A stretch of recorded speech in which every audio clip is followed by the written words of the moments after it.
Hello and welcome back to my channel. If you're new here, then don't forget to subscribe down below, and without much further ado, let's go on with the video. This is Amelia from the end of the video because she forgot to film it first and it's got dark, so yay. But I just wanted to say a really big thank you to Big Potato Games because they gifted me their new ColourBrain Disney edition, and I thought this would be a really cool place to talk about it. They didn't tell me to make this video, they literally just gifted it to me and was like, have fun, but you guys need to know about this game because it is so fun. Basically, you get a question like, what colour is the Incredible suits? And then you choose a colour card and you answer the question, but the questions can get super hard, and I lost. I lost a Disney quiz to my friend who has only seen about 5 Disney films. So it's a really fun game, and if you love Disney, you will love this because it will test your brain. Didn't get told to make this, just being a nice human and thanking them. Thanks. Anyway, I'm going to let you get back to Light Amelia, who is actually in the light, and the world's slowly turning dark on her, so enjoy. Today I am bringing you a Disney Q&A, purely because I just really had an urge to answer Disney questions and just talk about Disney. And today I think I look like a plum. The first question is, why do you like trash cans so much? Is there something I missed to understand the hype? Now, the reason why I like trash cans, I really couldn't tell you where it came from. I just one day was like, you know what's really cool?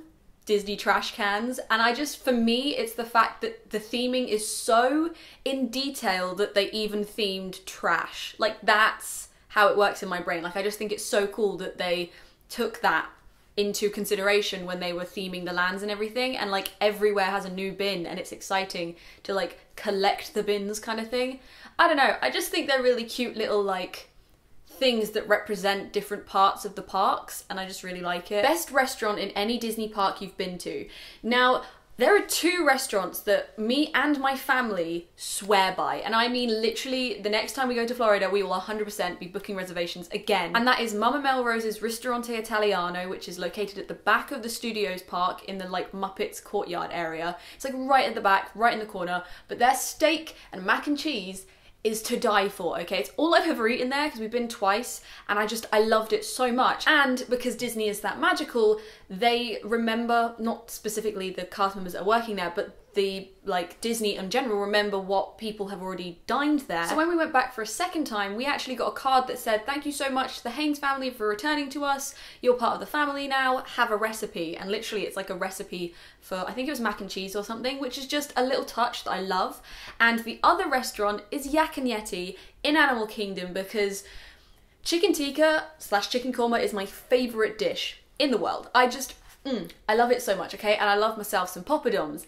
The one at Yak and Yeti was just, it is the best thing I've ever eaten in my life. Like, it was so good, and I almost started crying because it was that good. And my family also vouched for this restaurant because we all ate there and we all loved it, and we will all be going back. And it's literally, you say Yak and Yeti in my household and you just hear, oh, I miss it. When will your next Disney vlog series be coming?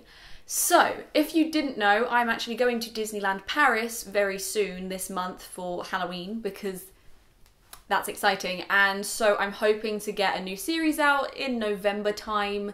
I'm not sure of specific dates, but it'll be coming in November / December, depending on how busy my uni work is. What's your favourite Star Wars film? Now, I'm sure all of you guys that care about Star Wars have probably seen my reaction videos for the trailers and know that while I am a Star Wars fan and I love the entirety of Star Wars, I don't know much about Star Wars, okay? And that's okay. I'm allowed to be a fan of something and not know everything about it.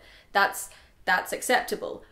But having said that, I have only actually seen the prequels and the originals, I think once each, and I don't really remember them because I was never brought up on them. So I see the new trilogy as like my thing, and I've watched them many, many times. So Last Jedi is my favourite Star Wars film because 1, it came out when I understood what Star Wars was and wanted to go and see it actively, wanting to go to the cinema, and 2, it is visually a masterpiece. Now don't get me wrong, I'm not a huge fan of the plot, but I think it was so visually beautiful that it just blows my mind every time I watch it, and I would happily sit down and watch it again at any second of any day. And the sound they used in Last Jedi, specifically when Rey is like in the like cavern and it goes like silent and it's like echoing, or like whenever she and Kylo are talking like through the Force bond, all that kind of stuff. It's really, really nice for my ears, so that's why Last Jedi is my favourite Star Wars film. Which do you prefer, Christmas at Disneyland or Halloween at Disneyland? Now, I haven't experienced Christmas, so to speak, but I did experience New Year's, which had all the Christmas decorations and the Christmas characters up in Disneyland Paris, but nothing has ever beaten Mickey's Not So Scary at Magic Kingdom. It's unbeatable, and I'm really excited for the Disneyland Paris party because I'm experiencing that this year, and I'm really excited to see like the difference, and the tunes at Disneyland Paris this year are so good, and I'm so ready, and I keep saying tunes and bops, and they just are, okay? Are You Brave Enough is a song that I want to hear on repeat 24/7. So yeah, Halloween is personally better for me. Why do you like Disney so much? Now, this is a very open question, but I can appreciate there are people out there that will never understand a Disney fanatic's love of Disney, okay? And for me, it's really hard for me to explain, but it's like one of those things when you know you love something and you cannot explain why because you just love it as a whole, that's Disney to me. So yes, I love the films. Yes, I love all the characters and the books and the games and all of that kind of thing around Disney, and I love the theme parks, but there's just something that's like part of me that is just like Disney. And I appreciate there are people out there that think I'm crazy, but to me, I'm thinking, hey, I love a thing, I work for the thing I love, I can progress working for the thing I love, and I can also enjoy the thing I love while working for the thing I love, so that's why I love Disney so much. I don't know, it's such a welcoming thing. Everyone that I've ever met and spoken to at Walt Disney World, at Disneyland Paris, on Instagram, on YouTube, on Twitter, all you guys are just supportive people, and it's just a really nice environment. Like, I've never felt safer than being in Disney World alone. I park alone sometimes, and I've never felt safer in my life, and I'm someone that has anxiety, so I just think it's a very welcoming place, and there's so many stories that can be told and have been told, and it's so cool, and the history behind it all is just amazing. So that's why I love Disney so much, but that's not even getting truly into the depths of it. It's a thing that is part of me that it's hard to explain because I love it that much. Yeah. Will you be going to the Japanese Disney park at one point? I want to go to Disney Tokyo Sea so bad it hurts. It looks stunning, okay? All of the Asian Disney parks are like another level of Disney than America and Paris have. The Imagineering that goes on is insane. Like, it's so cool. And there are so many rides that I want to experience, and I definitely want to get out to those parks one day. I just don't know when, and I don't even know where to begin to try and book a flight or anything to those countries. And I know it's a very long journey to get to those places, but I do want to go to them at some point in my life. Leading on from that, someone asked me if I want to go to Disneyland California. The answer is yes. I've been wanting to go to Disneyland California, very specifically Disneyland California, for about a year now, because I love Walt Disney World and I would always be happy to go there, but I just desperately want to go to where it all started, and I've begun to like research about the rides and everything that's at Disneyland, and it's just so cool and so exciting, and the characters just wander around most of the time, and also they have Loki. Is that not enough? Okay, so I want to go to Disneyland California, but I'm also thinking it would probably be best to wait until more of the Marvel side opens, because then that would be super cool. But again, I have no idea how to begin even planning a trip to California. Also, actually, I want to go to Universal Studios California because they have the backlot tour still, and it's so cool, and yeah, I want to go to California.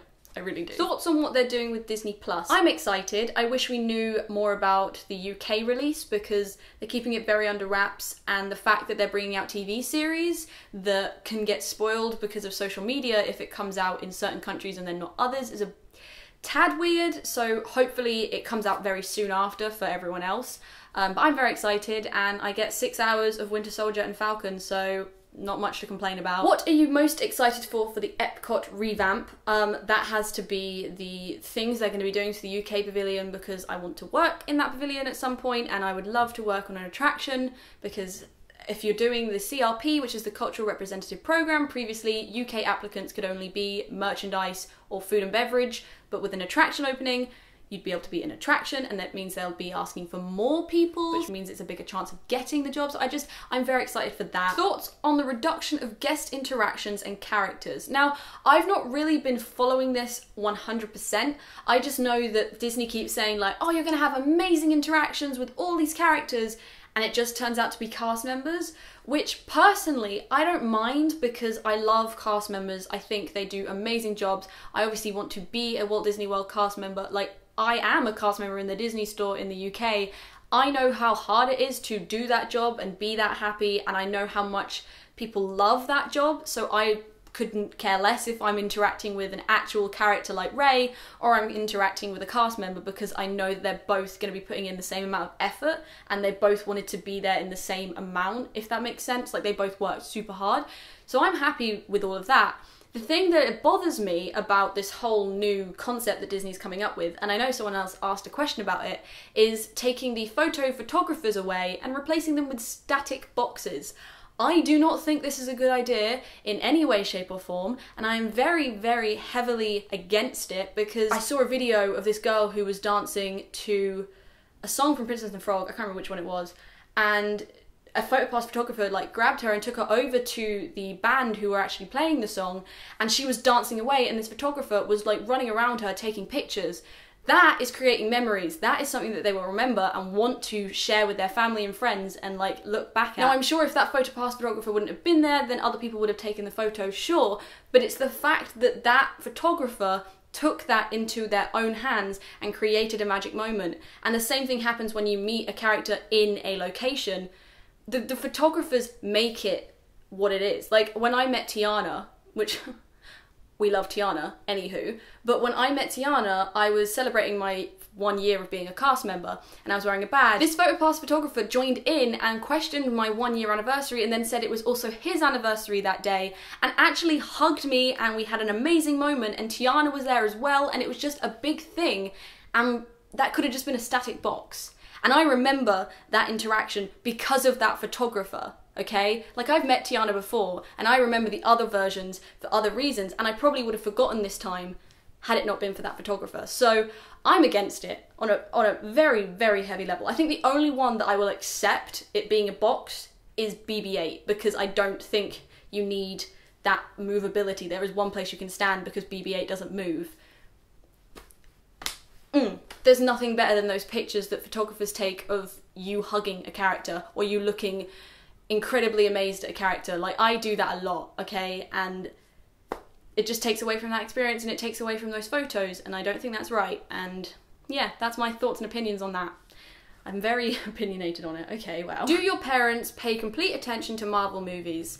They do. My mother has watched Doctor Strange and Thor Ragnarok probably at least 10 times in the past 3 years. If that. Wait, when did Ragnarok come out? She's seen it a lot of times, okay? Marvel's always been a thing that my parents have been interested in. Every Marvel film since at least Avengers Assemble, I'm pretty sure they've gone and seen in the cinema. I have also seen them in the cinema, so we're all big Marvel fans. My family are geeks. That's that, and I know I'm very grateful for that, because it means that I just get to geek out 24/7, and my mum doesn't get angry at me when I buy a piece of Marvel merch, because I know that she wants it as well, so yeah. Now, I got a couple of questions which were along the lines of what is my favourite piece of Disney merch, what is my favourite thing that I've ever bought from Disney, that kind of thing. And while I don't know specifically what my favourite thing is that I bought, one of my favourite things I bought was my big Stitch, because it is the best investment I've ever made ever. Like, ever. He is so soft, so cuddly, so nice to just like snuggle up to at night, you know, and I really like him. My favourite Disney item that I own is actually my name tag. So when you work for Disney, you obviously get a name tag, like most retail places, but this name tag has seen a lot over the past year, and it means so much to me, and it's so valuable to my brain, because not only do I have a little pin on here which indicates that I've been a cast member for a year, which is a huge achievement, I also got Ambassador, which is basically like a level up in the Disney world. It's kind of like a more responsibility kind of thing, which I was trying for a couple of years, and I finally got. But also my badge says Bucky Barnes is my favourite character and has been touched by Sebastian Stan himself, so this badge means a hell of a lot to me, and it's like my good luck charm, I guess. Yeah, it means a lot, and I love it, okay? I love it. And yeah, it's probably my favourite thing that I own because it has so much meaning behind it. That's really soppy, isn't it? But yeah. My name tag. Audrey or Mal? I think Audrey is a wet sponge of a character. What are your thoughts about the Rock and Roller Coaster leaving Disneyland Paris? I was very sad when I first heard that it was going, but for what they're turning it into, I'm very excited. So I'm not too like beat up about it, and I know that they're keeping the track relatively the same, but it's going to be Marvel, and personally I like Marvel more than I like rock music, so I'm okay with the change. The lighting is slowly going, and I think that's the world telling me to stop talking because I've been talking for a long time. So I'm going to end this video here. Thank you to all of you for sending me your questions. I really like talking about Disney and I don't get to do it as much as I'd love to because I really bore my friends with it. So thank you to all of you for giving me an outlet to just Disney. But yeah, that is going to do it for today's video. If you enjoyed it and you want to carry on watching this space, I do Disney videos, theme park videos, review videos, a lot of other videos. I will leave the thing just here if you want to subscribe. Also just here will be a link to my previous video and here will be a link to a recommended video. But until next time, bye!